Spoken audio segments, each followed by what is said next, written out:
Chapitre 12. La compassion, selon Albert le Grand. Compatir vraiment et parfaitement à l'égard de Dieu, c'est être blessé au cœur d'une tristesse continuelle pour toutes les injures qu'il a reçues et qu'on lui infligera dans sa personne ou dans ses amis. Toucher à ses amis, c'est comme si on le touchait lui-même à la prunelle de l'œil. Dans Zacharie chapitre 2 verset 8. Tous les éléments ont souffert avec le Christ qui mourait sur la croix. Matthieu chapitre 28 versets 51 et 53.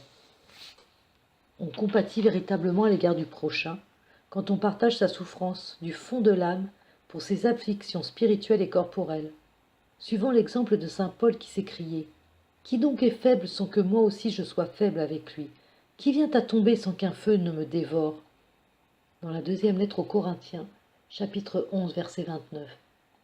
Laglose commente ainsi ces paroles. « Qui est faible dans la foi ou dans une vertu quelconque sans que je sois faible aussi?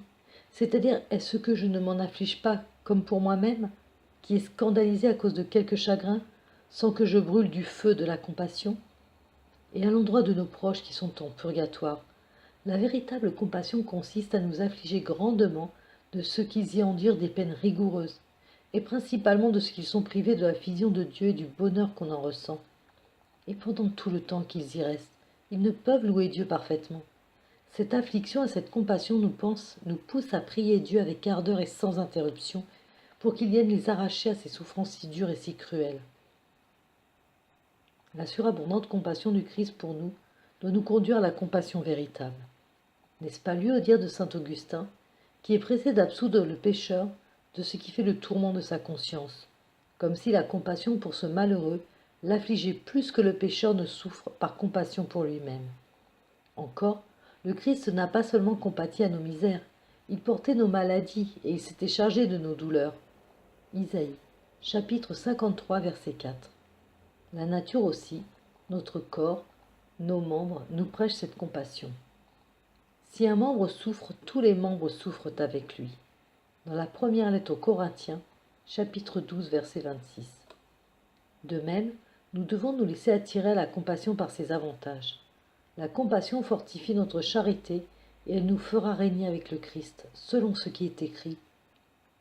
Ne manquez pas de consoler ceux qui pleurent, allez et venez avec ceux qui sont dans l'affliction. N'hésitez pas à visiter les malades, car votre charité en sera affermie. Et saint Paul disait à son disciple Timothée, dans la deuxième lettre chapitre 2 verset 12, « Si nous souffrons, nous régnerons aussi avec le Christ. » Elle est rare la vertu de compassion. Notre Seigneur s'en plaignait à l'avance. J'ai attendu quelqu'un qui s'attristerait avec moi, mais en vain. Quelqu'un pour me consoler, et je n'ai trouvé personne. Dans le psaume 68, verset 21. On prouve que l'on a une véritable compassion quand on ne s'afflige pas seulement avec ses amis, mais encore quand on partage les souffrances de ses ennemis. Ainsi Joseph pleura sur tous ses frères, sur chacun d'eux, eux qu'il avait vendus pour 30 deniers. David, dans le deuxième livre des rois, chapitre 1er, verset 12, fit un grand deuil à la mort de Saül, qui avait eu cependant plus d'une fois l'intention de le tuer, et il ordonna même d'enseigner aux enfants d'Israël un chant funèbre sur Saül. Versets 17-18. Et quand mourut Absalom, qui avait voulu le détrôner, David le pleura, le visage voilé, en se lamentant. « Mon fils Absalom, Absalom mon fils, qui me donnerait de mourir à ta place? Absalom mon fils Absalom. » Chapitre 18, verset 33, chapitre 19, verset 4. Job disait également, « Je versais des larmes sur celui qui était dans l'affliction, et mon cœur souffrait avec l'indigent. » Dans Job, chapitre 30, verset 25. Voici l'épreuve d'une fausse compassion. Proférer des paroles de sympathie et montrer un visage compatissant, tout en se réjouissant au fond de l'âme de l'affliction du prochain. Ne pas adoucir la peine du prochain quand on le peut. Ne pas empêcher ceux qui l'affligent, mais plutôt exciter les autres par gestes, paroles ou actions, à lui faire de la peine et les y encourager.